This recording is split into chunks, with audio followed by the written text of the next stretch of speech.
Bueno, este vídeo tiene la intención de hacer un pequeño estudio sobre el concepto de la concurrencia en Verilog.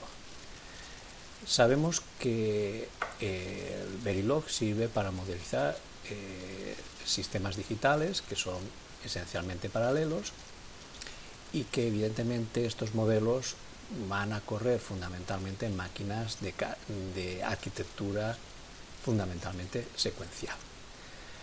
Por tanto, ¿cómo una máquina secuencial puede modelar y modelizar el paralelismo? Pues es mediante la concurrencia. Pero esto tiene sus efectos y es conveniente verlos con detalle.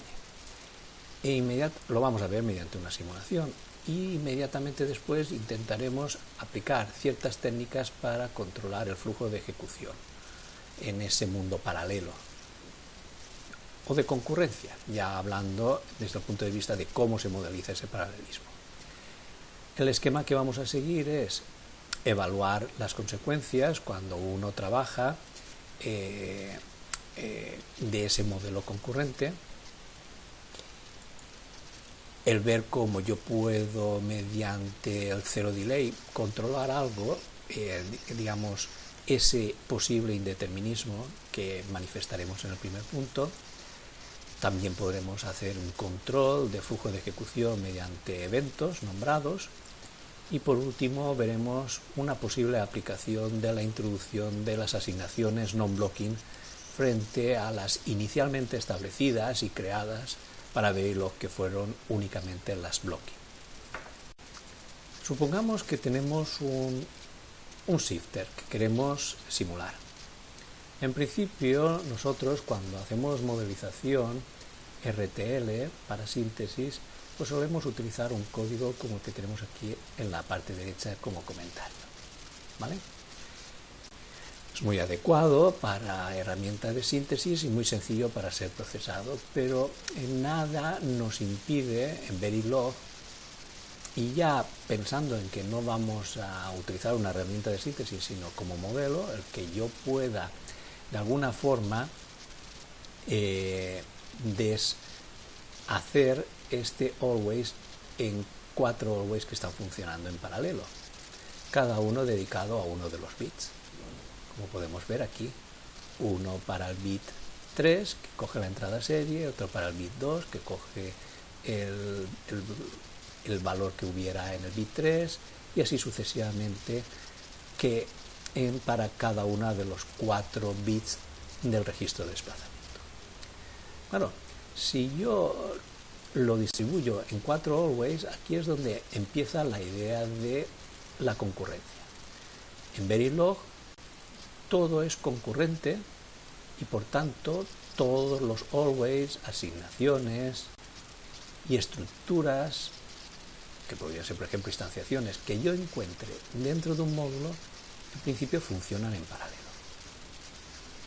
Eso quiere decir que en tiempo de ejecución pues todos están preparados para funcionar y el orden con que son escritos en el código, en este caso Verilog, no implica nada sobre el orden en que van a ser ejecutados. Esto quiere decir que aunque yo lo he colocado así, pues nadie impediría que primero se ejecutara este always, después se ejecutara este always y así sucesivamente.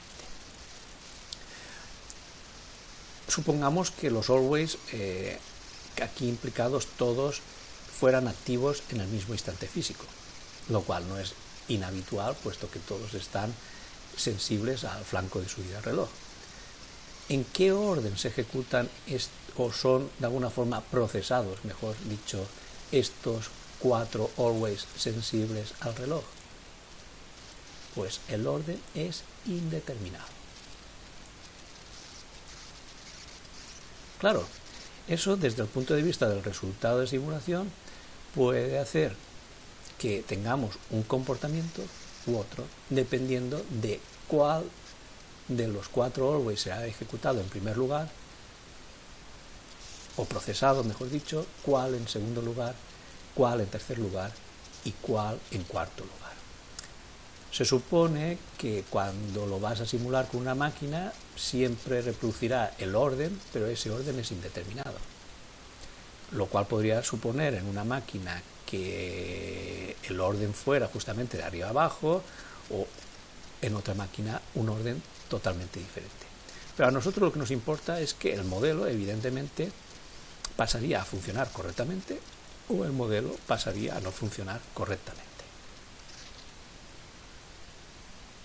En nuestro caso, vamos a poner un banco de pruebas. Banco de pruebas va a ser muy sencillo, que es colocarle un 1 a la entrada serie del registro de desplazamiento, que es de 4 etapas, y después de 4 ciclos mirar a ver si en la salida aparece un 1, con lo cual indicará que sí que se ha producido un desplazamiento y un delay de 4 ciclos.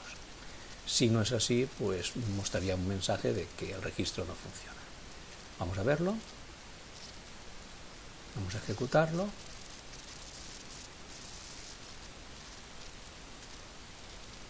Y, como puede observarse, he introducido después del reset un 1 a la entrada serie y la salida serie se ha activado en ese mismo ciclo. Es decir, que no es un registro de desplazamiento de 4 bits, sino que ha actuado como un flip-flop. El test bench, por supuesto, nos habrá indicado diciendo, oye, el shifter tiene un error porque no da un retardo de 4 etapas. Y evidentemente eso se ha producido porque el orden con que se ha ejecutado este shifter ha sido: primero se ha ejecutado este always, después se ha ejecutado este always, con lo cual el shift2 está cogiendo ya el nuevo valor de shift3 y por tanto se produce una condición de carrera. Después se ejecuta este y por tanto el shift2 ya se ha actualizado y shift1 coge el nuevo valor de shift2, y lo mismo podríamos decir en la última sentencia. Con lo cual, bien podríamos haber resumido estos 4 always con uno que dijera if reset shift0 es igual a entrada serie, porque este valor recorre los diferentes bits hasta llegar a shift0, con lo cual está actuando como un flip-flop. Pero vuelvo a repetir, ese orden de arriba a abajo ha sido el que ha establecido este compilador en esta máquina en particular. Podría haber sido absolutamente diferente. Podría haber sido solo una condición de carrera, o 2 o 3, y eso determinaría en el waveform que aparecería el 1 a 1, a 2, a 3 o a 4 de manera indeterminada. Bueno, vamos a aplicar alguna técnica para controlar esa ejecución que en principio es indeterminada. Por ejemplo, yo puedo indicar qué elemento de la concurrencia va a ser el último en ejecutarse. Por ejemplo, se hace con el 0 delay. Vamos a coger, por ejemplo, el superior. Es decir, quiero que sea el último en ejecutarse. Si yo le aplico un 0 delay, voy a conseguir que al menos el shift3, esta línea, sea la última en ejecutarse, a pesar de que está escrita en primer lugar. Y tendrá un efecto en simulación, pues que evidentemente algo controlaré la condición de carrera, y entonces podamos observar que en este caso en la salida serie está retrasada un ciclo y 2 en aparecer. Vamos ahora a intentar modificar el orden de ejecución de estos always o de procesamiento mediante eventos nombrados. Lo defino, un evento nombrado, y voy a hacer que el proceso que quiero que se ejecute en primer lugar bloquee al que quiero que se ejecute en segundo lugar. ¿Cómo? Pues poniéndole que espere a que ese evento se dispare.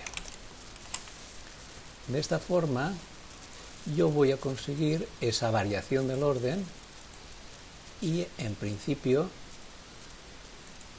eliminar esa condición de carrera, y yo ahora observar un funcionamiento como si de un registro de desplazamiento de 3 etapas se tratara, en el que después de un ciclo 2 y 3, este es el segundo y este es el tercero, aparece ya la salida serie activa. Vamos a utilizar ahora otra técnica, que es, por ejemplo, la utilización de asignaciones de tipo non-blocking. Si yo aquí utilizo una asignación de tipo non-blocking, me garantizo que este SIF1 solo se va a actualizar cuando todos los procesos se suspendan, con lo cual garantizo que este último always SIF0 siempre va a coger el antiguo valor de SIF1. Vamos a verlo.